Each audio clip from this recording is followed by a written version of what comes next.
with all four of us here. Let's call the meeting to order at 5:05 p.m. And why don't we do a roll call? Chair Kevin Dayton, Here. Ben Beasley. Here. Vice Chair Adam Gonzalez, Present. Kurt Ormermeyer. Here. You have a quorum. Excellent. And we know staff already. Why don't we move on to public comments for comments about items that are not agenda items? I don't see anybody here who is from the public. I'm assuming Mr. Mickey is here because he's affiliated with the bond program as a senior project manager. Welcome. That's correct. Thank you. Great. Review the documents of the March 6, 2024 Oversight Committee meeting. I did over 90 to 1 typographical change. Does anybody else have any changes or comments about that? The typographical change was capitalizing weekly at Monterey County. Well, it shouldn't have been another success. Well, now they call themselves Monterey County now, so that's the new name for them. That's good. Just started that a couple weeks ago. All right, since there are no objections, anybody want to make a motion in a second to approve the minutes? So moved. Second, All right, we third, usually do roll call, so let's do that.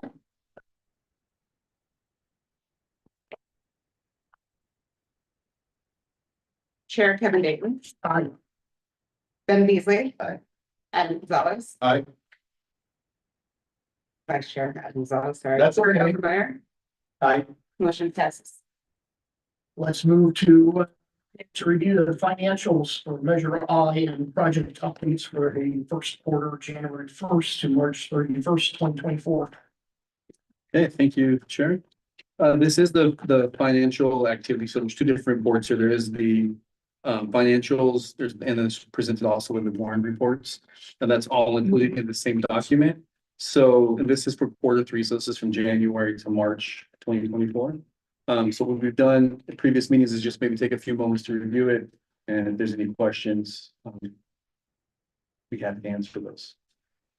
Great, let's take a couple minutes to look over.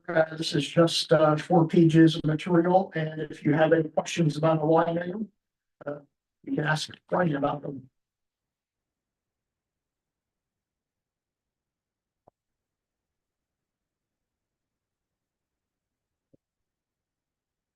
I have, it's the garden asks first. So you get interest bearing, is there a chunk of change that gets delivered to us, then you get like interest on it? Who's managing that, or how does that work? Yeah, we do collect interest, so the money is kept, it's at the county treasury, and the only way they were allowed to collect interest as a public agency is through that process. And we don't have any control over it, so however that, the investments and things that they do, but we do collect interest on it as it sits there. So the state gives us the millions of dollars and it goes to the county treasury and it's managed there. Ish. Yeah, essentially, yeah. So essentially that we have money, all the money that's held for us is held at in a bank account that's managed at the county level. And then the money that sits there earns interest.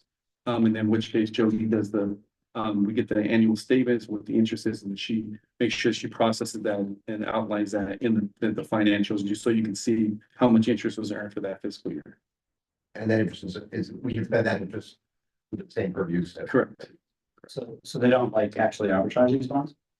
The thing is, we have, the rule is that we have the rule of the goal, the 3 years to spend 80% of the funds. So as long as we have a plan, we spend that money within 3 years of issuance, then we don't have an issue with arbitrage. Yeah, if you're not arbitraging, you're leaving literally millions of dollars on the table. That's Right. I'm specifically talking about. you're not going to spend. Right. I was thinking more along the lines of like issues with the IRS and things where they provide some issues around that. But we have, when we issue bonds, anytime we issue them, we always have a plan to spend at least 80% of them within the 3-year period. Stellar.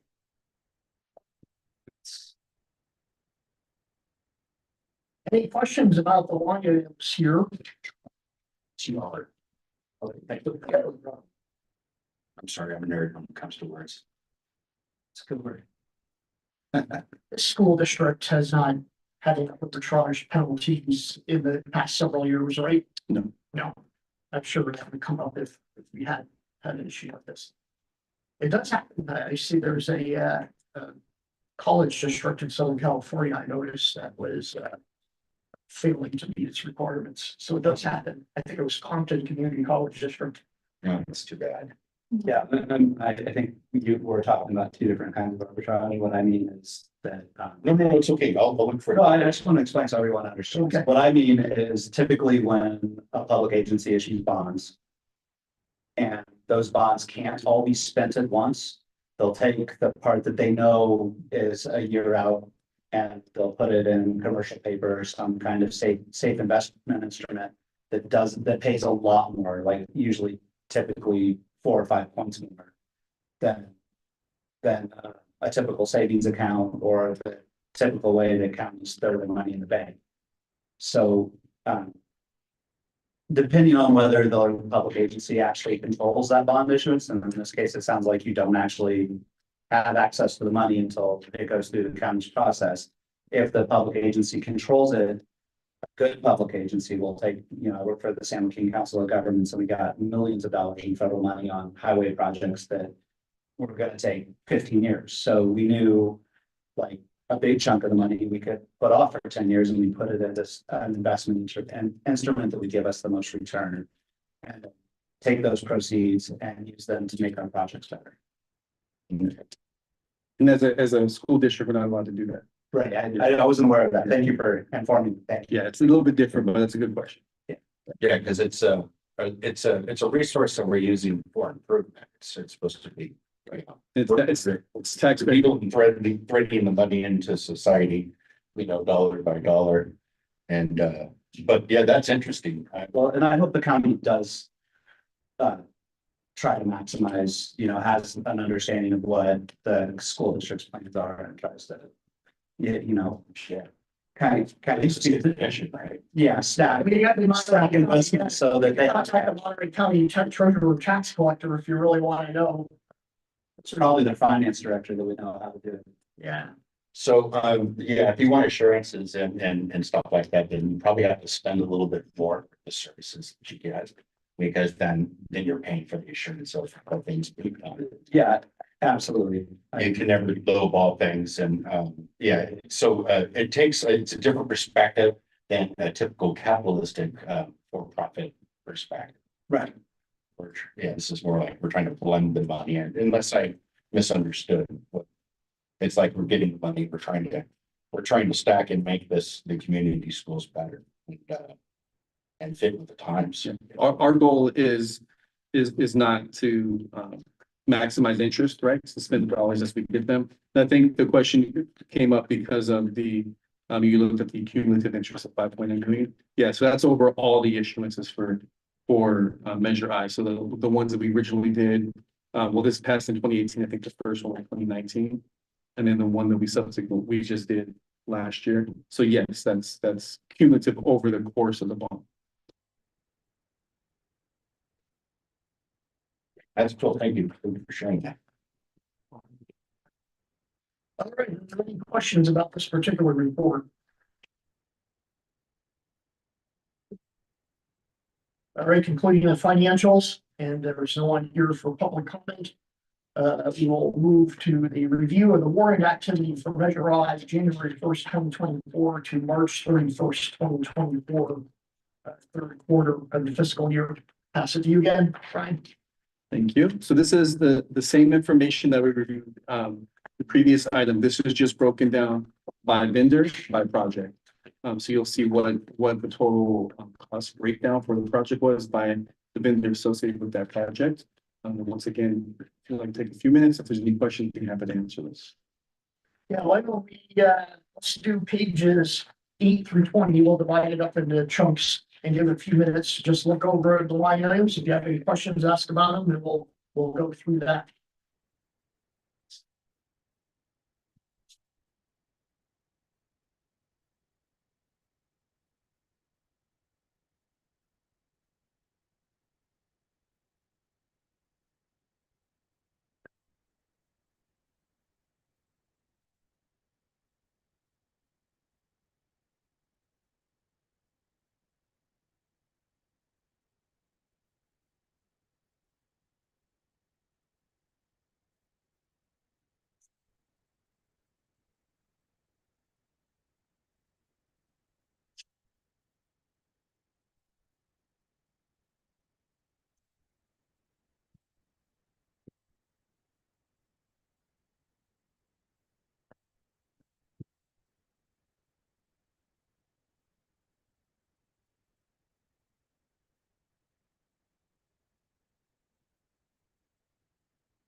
questions, I do have one comment.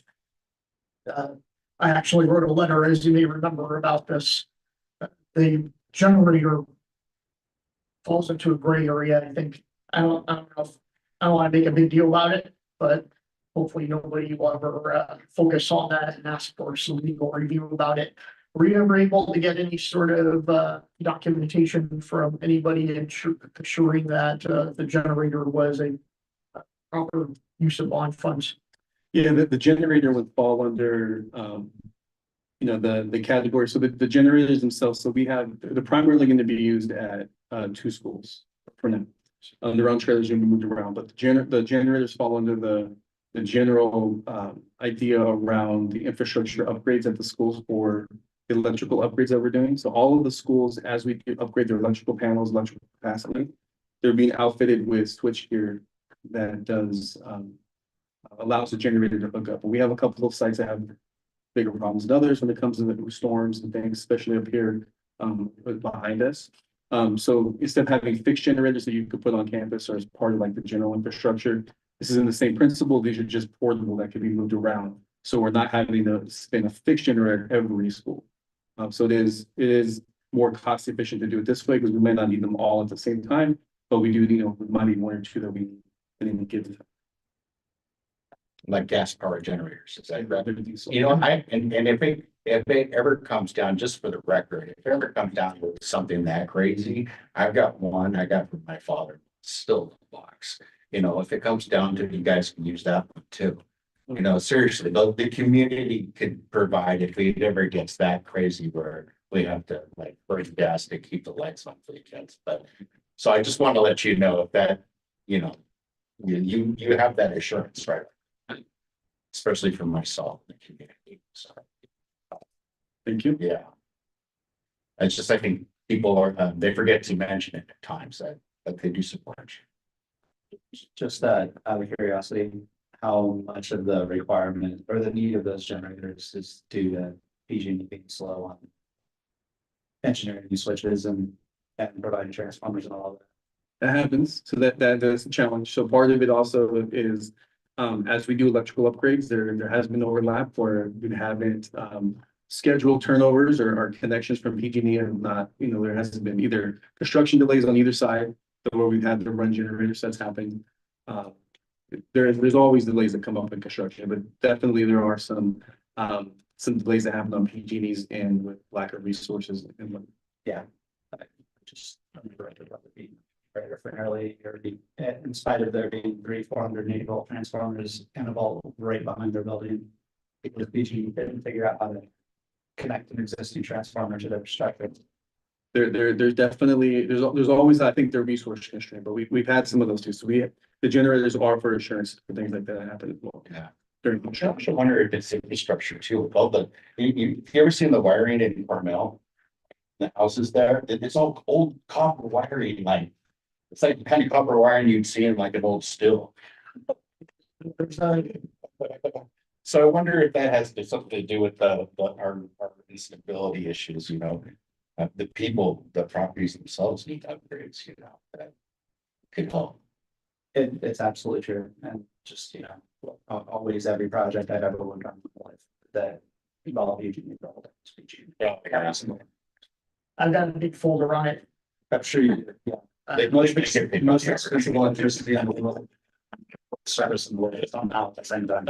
It's significantly delayed projects. In fact, not to get off track, but Yeah. the Castroville Highway 156 change.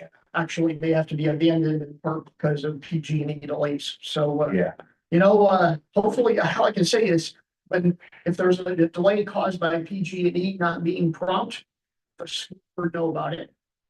Because there's been efforts of the state legislature to try to get PG&E to speed up some of this work.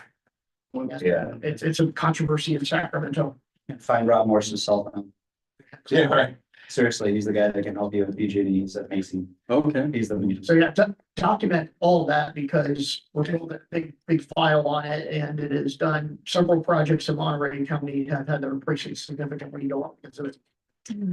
All right, is there any other comments about the generator, which by the way, I see in my records was approved on September 26th, 2023 by the school board. All right, let's go on to the next chunk, 21 to 40.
Two more?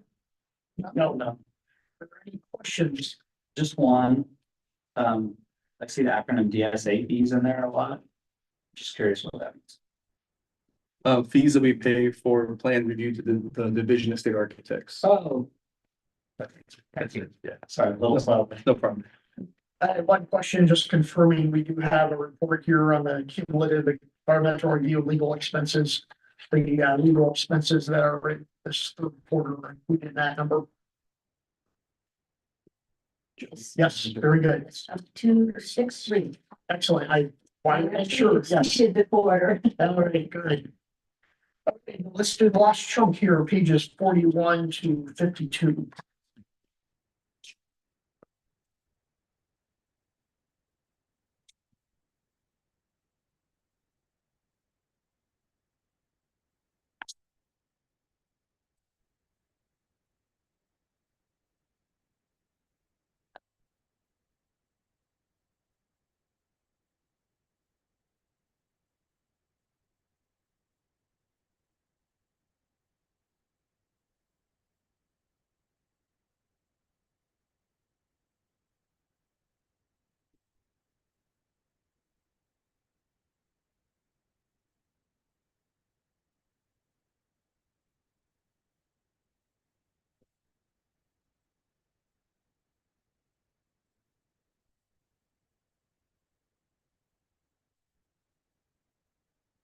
Quick side question. Consulting, when it happens, the dates is going to happen. At the date of consulting, And it's also tethered to a computer. Is that correct? I was on 43. Yeah, I just want to make sure that, Those are just when those. yeah, they're just different. Those are just when the payment, so consulting is the type of service, Yeah, Um, just, but those were just, those are. The date in which that invoice was paid, okay. Yeah. Oh, okay, not so, necessarily when the service was rendered. oh, okay, it doesn't, okay, thank you. No, that makes better sense. In the reference column right next to that is actual check number. Oh, okay. That makes sense why those two are different, but the check numbers are the same. Okay. Thank you. Any questions about that final chunk of line items? Excellent, very good. No public here for public comment.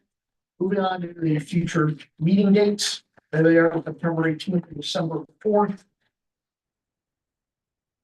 Committee member comments. I do have a couple of comments to, if any of you have a comment. I had a conflict on the board in December, so. yeah. And so, we'll be in contact about it. We'll have to do some, potential rescheduling, but we'll reach out and. Okay, Um, Also, I found a possible educator that works at CSUMB, was a mother, student goes to Marine High, that I've been courting to bring in to join us. Perfect. Okay, great. Yeah, we can look for the application. Something. Yeah, but I'm just kind of taking it easy because CSUMB's got its issues right now. The fires died down. They just laid off of 14 people. And it's a little tense. And so, but after that, we'll try to bring it in. Excellent. great. Here are a couple things. First, thank you for providing the cumulative environmental review of legal expenses. There is a footnote here that indicates an amount is encumbered and will be actual expenses. So for the environmental expenses total, ultimately, that will be at that 15,000 will be added to it, or does that? It's already added. It's already added. 3,000, Okay. right? Already added. That's just the final stuff we're doing. So in other words, this is pretty much the final numbers for the legal and environmental expenses. This project is all, it is moving on and that's done. Well, so just want to clarify, we can take comments, but we can't, because this item wasn't agendized, we can't really discuss the item, we can take comments. But I just answered that briefly, we don't anticipate, there's still always going to be costs associated with potential things that may come up, but large ticket items probably, but it's not going to anticipate large amounts of legal expenses going forward. Second message is we still have the 3 vacancies. And we want to see if we can get those filled. You may have watched the school board agendas. They have received a survey about putting a bond measure on. And should that bond measure subsequently be put on the ballot, people will have to get what the proper rules are to comment about things, because there may be people saying, no, the bond money wasn't spent properly. In fact, you should expect that. And we as a committee here have done the diligent work needed to show that this is spent properly. So we'll just have to get some advice at the time about what committee members can say, speaking on behalf of what, when there's a need for actual truth to be talked about out there in the public forum. So be prepared for that. This is one of the reasons we have an oversight committee here, is to make sure for the taxpayers and the public it is spent properly. And when somebody comes forward and says, oh, the school district spent money improperly, that's saying that you didn't do your job. Oh, yeah. Well, this is how you shut them up. All right. Anybody comes and tells you that what you're doing is all a part of some nonsense, you tell them, first of all, I'm a volunteer. I could be doing something else, but I'm doing this for my community because I want to do my part to help out. Second of all, they don't pay me to lie to you or to make some other corporate guy rich. We all have the right to ask questions. and to have a civilized conversation about things. So you know what? Those people will not have friends. Just let them just, you know. Let's be prepared. Yeah, we go through every line item in two different ways here. And the school board is very appreciative of the work we do. We had the annual report presented a couple months ago. Yeah. I was there. They're very happy with what we're doing. We really got the system down. And we're just gonna continue to do our job. So you know, just be prepared with a graceful answer when they say that you didn't do your job. Yeah, and, you know, when even in philosophy, you know, this extreme skepticism, this is the road it leads to. You know, where you can trust no truth, you can trust no information. So at some point, you need to wake up and be an adult and realize that, hey, we're all trying to get through this thing called life together, and you know, give it a program. So these people, they're unfortunately, they're hurt inside, and they don't know how to communicate their needs, and that's what I truly. And had they had the emotional intelligence to do so, I think we'd have a lot. We'd have a very different country. Have committee members been approached in the past? That round election time frame? No, they wanted me to run. This this is what I'm doing for my community. I just didn't know. We were. Yeah, maybe some city council. I Oh. Right now, the school district is only collecting information about whether or not the voters would see the need for the school district to do it, what they would be looking for in terms of how the district should do additional construction Yeah. planning for the future. So it's only at that stage. It's and you know, the school district has to remain separate from any sort of campaign activities. But it's going to be the campaign activities where your role in this may be a challenge. So just to keep in mind and to make sure you're cautious on, maybe we should even have our next meeting. You know, the question comes up, can you say you can't speak on behalf of the Citizens Bond Oversight Committee. No, never. You can say, as a member of the Citizens Bond Oversight Committee, I can tell you that I was at every meeting and we went through every line item. This, so just be cautious about what you do. I can bring you some information back on that, some talking points and some. Fantastic. Thank you, Ryan. Let's have that for the next meeting. I think the volunteer defense is the best one though, If the because board decides to go for it, the caveat with that, the decision hasn't been made yet. Thank you. I just want to add to what Kevin said, and bolster that. And I've worked on a number of projects with the state architect, and I'm currently building the perinatal care center in Watsonville and prevailing wage. It's every time I come here, I'm a little bit struck by how efficiently this money's being spent, because I know how difficult the state architect can be, and the cost of certified payroll can balloon for just the dumbest reasons. And you know, I want to compliment you and your staff, but you guys have done a fantastic job here. Thank you. Appreciate you. Are there any other comments? We will adjourn. Thank you.